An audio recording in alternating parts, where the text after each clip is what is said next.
जोबोद दुखुनांथाव भाबैनो जिनाहारि जाथाया जालांदों 22 तारिखआव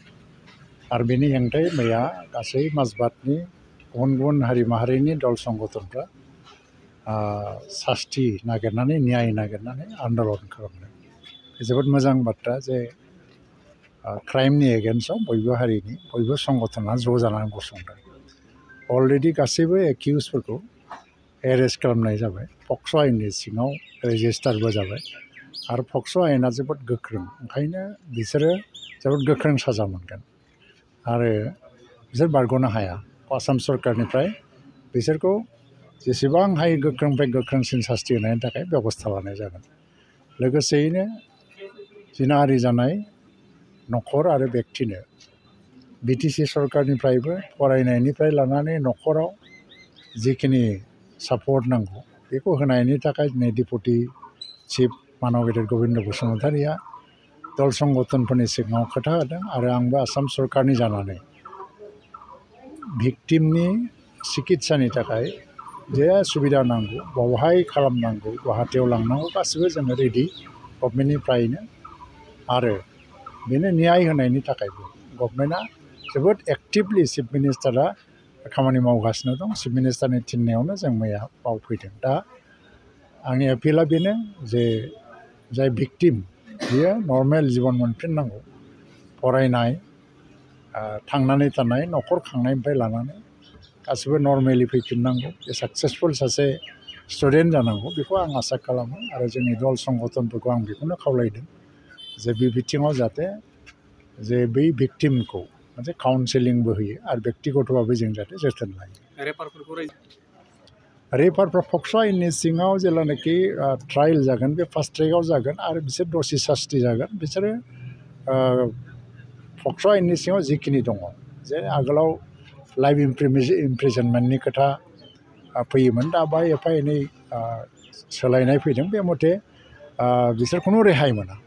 जेलाव थानांगोन बिसोर गोलाव समनि थाखाय। रायजो सरकारा मिथिगौ, नाथाय बेहाय कालप्रिटखौ दाबो हमनो मोननाय जायाखै आरो बिसोरखौ हमनो थाखाय रायजो सरकारनिफ्राय गोख्रों बिथोन दं, नागिरबाय थानायबो जादों।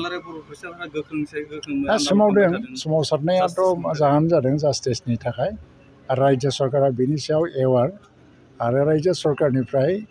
गोख्रों बिथोनबो होनाय जादों जिल्ला प्रशासननिफ्राय लानानै पुलिस प्रशासनसिम जे बिसोरखौ गोख्रैनो एरेस्ट खालामनांगौ आरो सास्ति होनांगौ। जोबोद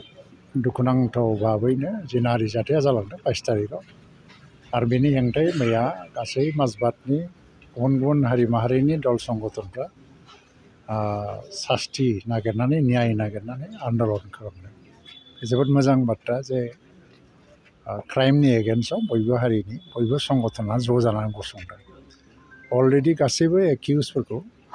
एरेस्ट खालामनाय जाबाय, पक्स' आयेननि सिङाव रेजिस्टारबो जाबाय आरो पक्स' आयेना जोबोद गोख्रों, ओंखायनो बिसोरो जोबोद गोख्रों साजा मोनगोन आरो बिसोर बारग'नो हाया। आसाम सरकारनिफ्राय बिसोरखौ जेसेबां हायो गोख्रोंनिफ्राय गोख्रोंसिन सास्ति होनायनि थाखाय बेबस्था लानाय जागोन। लोगोसेयैनो जिनाहारि जानाय न'खर आरो बेक्तिनो बिटिसि सरकारनिफ्रायबो फरायनायनिफ्राय लानानै न'खराव जिखिनि सापर्ट नांगौ बेखौ होनायनि थाखाय दिनै डेपुटि चिफ मानव गेदेर गबिन्द बसुमतारिया दल संगठनफोरनि सिगाङाव खोथा होदों आरो आंबो आसाम सरकारनि जानानै भिक्टिमनि सिकित्सानि थाखाय जे सुबिदा नांगौ बावहाय खालामनांगौ, गुवाहाटियाव लांनांगौ गासिबो जोङो रेडि गभर्नमेन्टनिफ्रायनो आरो बेनो न्याय होनायनि थाखायबो गभर्नमेन्टआ जोबोद एक्टिभलि चिफ मिनिस्टारा खामानि मावगासिनो दं। चिफ मिनिस्टारनि थिननायावनो जों मैया मावफैदों। दा आंनि एपिला बेनो जे जाय भिक्टिम बियो नर्मेल जिबन मोनफिननांगौ, फरायनाय, थांनानै थानाय, न'खर खांनायनिफ्राय लानानै गासिबो नर्मेलि फैफिननांगौ, बे साक्सेसफुल सासे स्टुडेन्ट जानांगौ बेखौ आं आसा खालामो आरो जोंनि दल संगठनफोरखौ आं बेखौनो खावलायदों जे बे बिथिङाव जाहाथे जे बै भिक्टिमखौ मोनसे काउन्सेलिंबो होयो आरो बेक्तिगतभाबै जों जाहाथे जोथोन लायो। रेफारफ्रा पक्स' आयेननि सिङाव जेब्लानाखि ट्रायल जागोन बे फार्स्ट ट्रेकआव जागोन आरो बिसोर दसे सास्ति जागोन। बिसोरो पक्स' आयेननि सिङाव जिखिनि दङ जे आगोलाव लाइफ इमप्रिजनमेन्टनि खोथा फैयोमोन, दा बाहाय एफा एनै सोलायनाय फैदों बे मथे बिसोर खुनु रेहाय मोना जेलाव थानांगोन बिसोर गोलाव समनि थाखाय ओरैहाय जे रायजो सरकारा मिथिगौ नाथाय बेहाय कालप्रिटखौ दाबो हमनो मोननाय जायाखै आरो बिसोरखौ हमनो थाखाय रायजो सरकारनिफ्राय गोख्रों बिथोन दं नागिरबाय थानायबो जादों सोमावदों सोमावसारनायाथ' जाहोन जादों जास्टिसनि थाखाय आरो रायजो सरकारा बेनि सायाव एवार आरो रायजो सरकारनिफ्राय गोख्रों बिथोन बोनाय जादों जिल्ला प्रशासननिफ्राय लानानै पुलिस प्रशासनसिम जे बिसोरखौ गोख्रैनो एरेस्ट खालामनांगौ आरो सास्ति होनांगौ जोबोद दुखुनांथाव भाबैनो जि नारि जाथाया जालांदों 22 तारिखआव आरो बेनि हेंथायै मैया गासै माजबातनि गुबुन गुबुन हारि माहारिनि दल संगठनफ्रा सास्ति नागिरनानै न्याय नागिरनानै आन्दलन खालामदों जोबोद मोजां बाथ्रा जे क्राइमनि एगेन्स्टआव बयबो हारिनि बयबो संगठना ज' जानानै गसंदों अलरेडि गासैबो एक्युजफोरखौ एरेस्ट खालामनाय जाबाय पक्स' आयेननि सिङाव रेजिस्टारबो जाबाय आरो पक्स' आयेना जोबोद गोख्रों ओंखायनो बिसोरो जोबोद गोख्रों साजा मोनगोन आरो बिसोर बारग'नो हाया आसाम सरकारनिफ्राय बिसोरखौ जेसेबां हायो गोख्रोंनिफ्राय गोख्रोंसिन सास्ति होनायनि थाखाय बेबस्था लानाय जागोन लोगोसेयैनो जिनाहारि जानाय न'खर आरो बेक्तिनो बिटिसि सरकारनिफ्रायबो फरायनायनिफ्राय लानानै न'खराव जिखिनि सापर्ट नांगौ बेखौ होनायनि थाखाय दिनै डेपुटि चिफ मानव गेदेर गबिन्द बसुमतारिया दल संगठनफोरनि सिगाङाव खोथा होदों आरो आंबो आसाम सरकारनि जानानै भिक्टिमनि सिकित्सानि थाखाय जे सुबिदा नांगौ बावहाय खालामनांगौ गुवाहाटियाव लांनांगौ गासिबो जोङो रेडि गभर्नमेन्टनिफ्रायनो आरो बेनो न्याय होनायनि थाखायबो गभर्नमेन्टआ जोबोद एक्टिभलि चिफ मिनिस्टारा खामानि मावगासिनो दं चिफ मिनिस्टारनि थिननायावनो जों मैया मावफैदों दा आंनि एपिला बेनो जे जाय भिक्टिम बियो नर्मेल जिबन मोनफिननांगौ फरायनाय थांनानै थानाय न'खर खांनायनिफ्राय लानानै गासिबो नर्मेलि फैफिननांगौ बे साक्सेसफुल सासे स्टुडेन्ट जानांगौ बेखौ आं आसा खालामो आरो जोंनि दल संगठनफोरखौ आं बेखौनो खावलायदों जे बे बिथिङाव जाहाथे जे बै भिक्टिमखौ मोनसे काउन्सेलिंबो होयो आरो बेक्तिगतभाबै जों जाहाथे जोथोन लायो रेफारफ्रा पक्स' आयेननि सिङाव जेब्लानाखि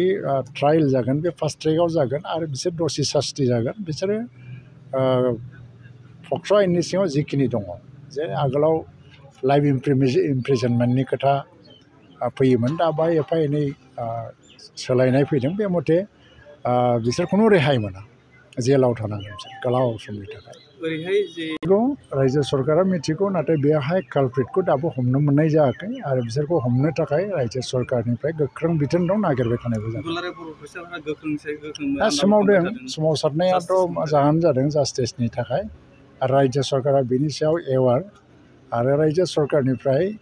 गोख्रों बिथोन बोनाय जादों जिल्ला प्रशासननिफ्राय लानानै पुलिस प्रशासनसिम जे बिसोरखौ गोख्रैनो एरेस्ट खालामनांगौ आरो सास्ति होनांगौ मोनसे गोजोनथाव खौरां नोंथाङा नोंथांनि न'खौ समायना रमायना जोंख्लाब माख्लाब खालामनो गोसो दं नामा थारैनो नोंथाङा नोंथांनि न'खौ समायना रमायना साजायनो गोसो दंब्ला नोंथांमोननि थाखाय बिजनेस बेन्स प्रडाक्ट्स कम्पानिया गोजोनथाव खौरां लानानै फैदों गोदान बोसोर रंजालि बैसागु फोरबोजों लोब्बा लाखिनानै बेन्स प्रडाक्ट्स कम्पानिया नोंथांमोननि थाखाय अफार होनाय जादों चिरां जिल्ला बेंटल गेट 27 राजा लामानि एबा सिबिथाय लामानि साखाथियाव नोंथांनि न'खौ समायना रमायना खालामनो गोसो जानाय रायजो राजाफोरनि थाखाय बिजनेस बेन्स प्रडाक्ट्सआ लानानै फैदों गोजोनथाव खौरां पलिग्रेनाइट WPC एबा PVC wooden flooring wallpaper steel roofing soffit ceiling बायदि गाबनि न' साजायग्रा खम बेसेनावनो नोंथांमोना बायनानै लांफैनो हागोन बेनि अनगायैबो नोंथाङा गोबां बाथ्रा मिथिनो थाखाय नैबे 8474015053 जानबुं नम्बरनि गेजेरजों नोंथाङा फन खालामनानै मिथिनो हागोन